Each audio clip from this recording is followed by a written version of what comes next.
So convex functions, I think, are you're going to see them more than convex sets in terms of what you deal with. But the nice thing about convex functions is that pretty much everything that you learned about convex sets will carry over in one sense or another.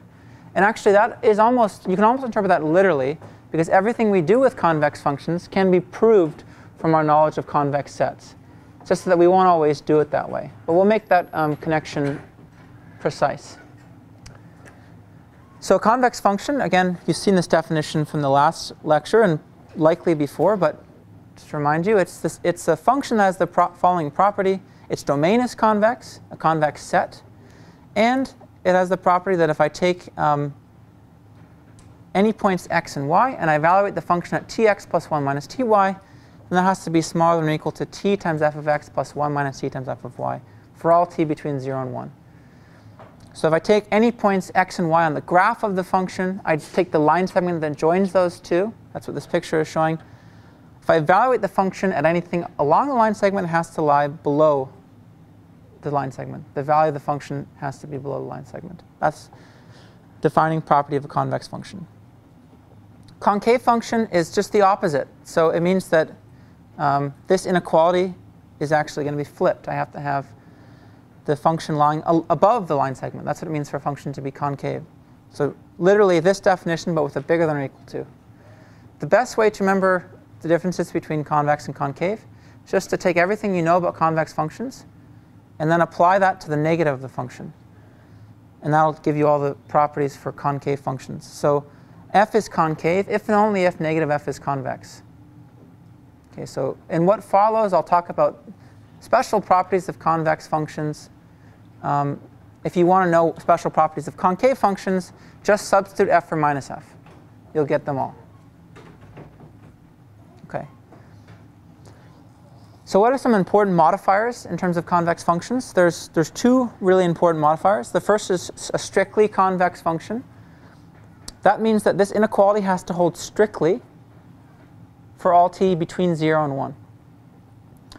So in other words, it has to have greater curvature than a line function. It means that I actually have to lie strictly below the line at every point that's strictly in the line segment between x and y. So this function, right, this is not a strictly convex function. I do have the property that I am less than or equal to the line segment, but I'm actually equal to the line segment. So a strictly convex function means that, loosely speaking, the function has greater curvature than a linear function or than an affine function. It's more curved. A strongly convex function means something slightly different. It means that there is a parameter m, so we call a function m strongly convex, where m is its strong convexity parameter. It's just some positive constant. It has the property that f minus the function m over 2 times the L2 norm of x squared, this is the sum of xi squared, that's a convex function. So again, intuitively, the way to think about that is that f has to be essentially at least as curved as a quadratic function with this amount of curvature m. So strongly convex means at least as curved as a quadratic function, because I can subtract off a quadratic function and my function is still convex. Strictly convex means it means more curved than an affine function or a linear function. And convex just means satisfies that basic inequality. So there is the hierarchy that strong convexity implies strict convexity implies convexity, but not the other way around. Yeah? Where can strong convexity be helpful? In estimating convergence? Or exactly. Yeah. So one of the motivating reasons for studying strong convexity is that it allows us to prove fast convergence of certain algorithms. So it's going to be really, really critical. Good question. OK, everything's analogous for concave functions. Like I said, just take the negative of f everywhere, substitute that, and you'll get the definition for concave functions. Some examples of convex functions. There's a ton of univariate functions that are convex that you should just internalize, like exponential functions are convex. E to the x, for example. A power function, x to the a, is convex as long as a is bigger than or equal to 1 or a is less than or equal to 0. What happens if if a is in between 0 and 1? Then the power function is going to be concave, right? Think of, for example, the square root of x, x to the 1/2, versus x squared. So that's a concave function, oops, and a concave function and a convex function. The log function is also a concave function. So there's a bunch of unit rate functions that will just be good to internalize. All these you can tell from drawing pictures, so it's not hard to remember. An affine function is both convex and concave. That's something we talked about last time. In fact, it's the only function with that property. So A transpose x plus b is always going to be convex and concave, because it has an equality there, right, where we should have a bigger than or equal to for concavity and a less than or equal to for convexity. A quadratic function, which is something of the form, let's say x transpose q times x, where q is a matrix, plus b transpose x plus c. That's convex as long as the matrix q, the quadratic form here, is positive semi-definite. So if that's not true, then it need not be convex, a convex function. So not all quadratic functions are created equal. Only the ones that have a PSD matrix are convex. One thing we see all the time is the least squares loss, right? The L2 norm of y minus a times x, where a is a matrix, y is just a given vector. That's always convex in x. It's important to remember. Why? Because we can expand this into a quadratic function, just expand the L2 norm, and we get, x transpose ax plus a bunch of other terms. And the important part there is the quadratic form A transpose A, but that's always positive semi-definite. No matter what A is, it's always PSD. So the least squares loss is always convex. Okay? A norm is always a convex function. That's true for any norm. The important norms maybe that we'll deal with are like the LP norms. So this is the definition of the LP norm, in case you've forgotten. Important cases we look at really carefully are the L2 norm, the L1 norm, and the L infinity norm. So the L infinity norm is defined as essentially the limit of this formula as p goes to infinity, or explicitly it's just the maximum absolute component of the vector. So all those are convex functions. And norms over matrices are also convex. The two ones that we'll deal with as really important cases are the operator norm and the trace norm. So you might hear these called by different names, like this is sometimes called the spectral norm, sometimes called the nuclear norm. I might kind of verbally mix it up, but notationally I'm always going to use subscript op to denote the operator norm and subscript tr to denote the trace norm. Those are defined as follows. If you give me a matrix and I note singular values, then the operator norm or the spectral norm is just the largest singular value of the matrix. So it's sigma 1 of x, where sigma 1 denotes the largest singular value of the matrix. And if it has singular values, let's say sigma 1 of x through sigma r of x, then the trace norm is the sum of the singular values. Okay, so just to, if you haven't seen that, that's the definition. If you have seen it, then maybe a bit different in terms of nomenclature, but all defined in terms of the singular values. Okay, to check these are convex actually isn't hard. Any of these functions, so I'll leave that as something that you can check. Especially norms, right? Norms, it's going to come from the triangle inequality. A few more convex functions that will be common is the indicator function of a convex set. So that's just a really simple function that, given a set C, it either gives you 0 or an infinity. It gives you 0 if the argument x is in the set C, and otherwise it gives you infinity. So why is that a convex function? Let's see if we can check the definition. This one's just a bit peculiar. Maybe it's helpful to just check its definition. Let's suppose I have x and y. What does it mean for a function to be, the indicator function to be convex? I need to have this to be true, right?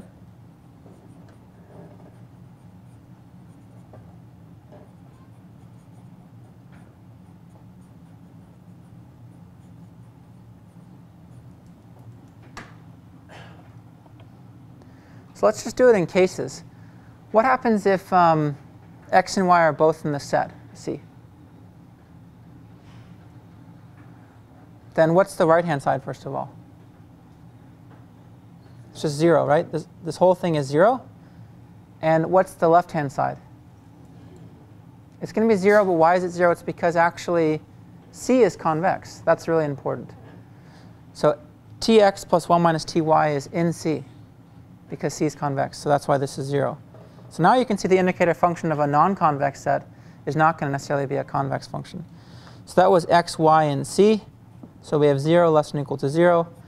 If x, y if they're both not in C, then what do I get? I actually get infinity on the right-hand side. And what do I get on the left-hand side?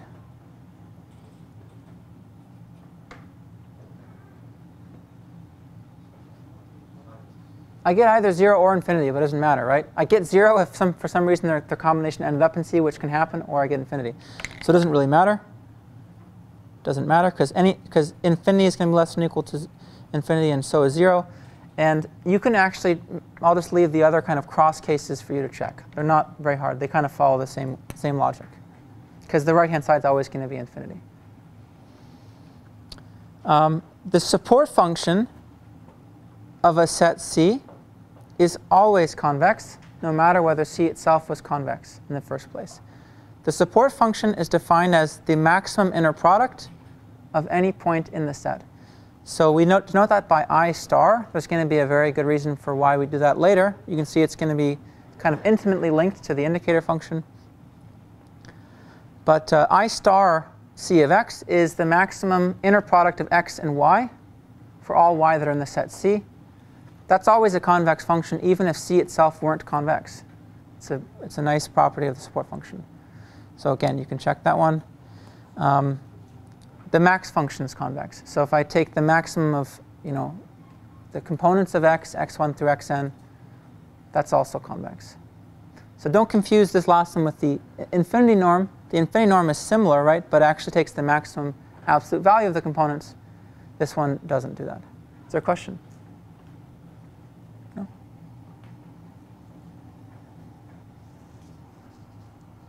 OK. So we're really doing the same workflow we did for convex sets. What are some key properties of convex functions?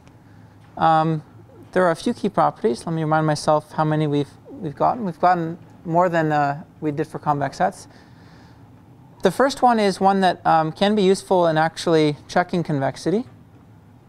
And it's how we prove that a few actually of the examples are convex. Did you have a question?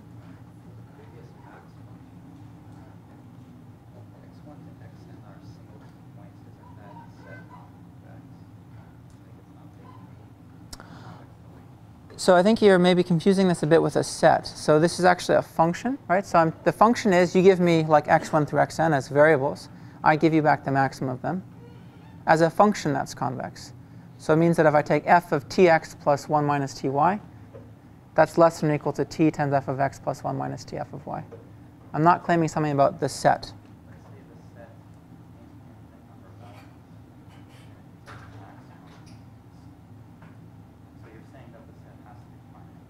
No, there's nothing. I'm not saying there's anything to do with the set. So this is a function that goes from, let's say, Rn to R. And it's just defined by this, the maximum of x1 through xn. I'm just saying that function satisfies that inequality. It's a convex function. So I think you're thinking of maybe like a set, a convex set somehow, that I'm not making any claims about a set here, just a function.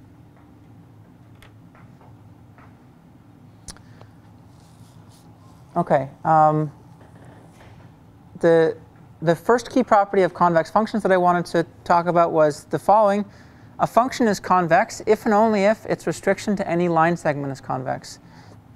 So what that means is that if I have a function that goes, let's say, from Rn to R, and I just look at a single line that goes through Rn, and I ask, what does the function do over that line? Then if that's convex as a univariate function, right, a one-dimensional function for every line segment, then that means the function is convex over all of Rn, and vice versa. So in other words, if I take, let's just say, fix a point x0, and fix a direction, let's just call it a, and I look at this function, we'll call it g of t, which is just a function of one parameter t and r, if that's convex for every point x0 in every direction a, that implies that f is convex. And if f is convex, that implies that this function is convex for every x0 in a. Okay, so it means that if I restrict the function to just a line segment, then it has to be convex for any line segment. Something, again, we can prove right from the definition. The next key property of a convex function, you can see, is the reason why I said convex sets really tell you the whole story, and convex functions are just a formality on top of them that are useful. A function is convex if and only if its epigraph is a convex set. So the epigraph of a function it's this thing. You just give me any function. I just take the set of all points and values that are bigger than or equal to what the function evaluates to. So it formulates a set of all x and t such that f of x is less than or equal to t. That's just what I drew here. A function is convex if and only if its epigraph, so if this is f, this is going to be c, which is I write as epi f, is a convex set. So that's not a convex set. You can see because of the wiggles here, so f is not a convex function. So really, everything that we will do and have done about convex functions, if you use this reduction, you can prove from convex sets.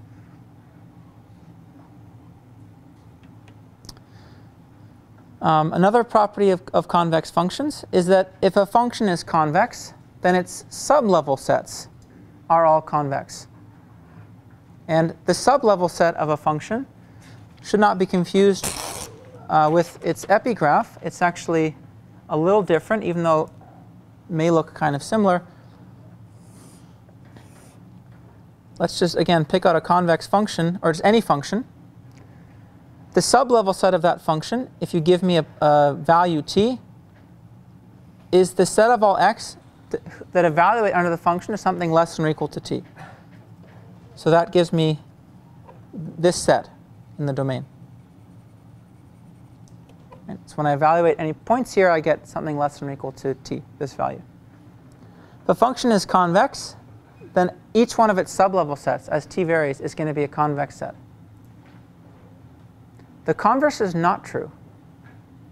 So if I have all the sublevel sets being convex, the function itself need not be convex. What's an example of such a function? Like a W-shaped function, but where your t is higher than the expected. OK, but I'm actually saying that even if sublevel sets are convex for all t, it still doesn't need to be convex. I've actually almost kind of drawn it here. Let's just do this. Right, that function is not convex, but it has all convex sublevel sets. Maybe a more drastic example is what happens if I take the square root of x and I take its mirror image around 0. That's about as non-convex as you can get, right? It's concave basically on the, at least on the, for the positive reals, but it has all convex sublevel sets. Okay, so the converse is definitely not true.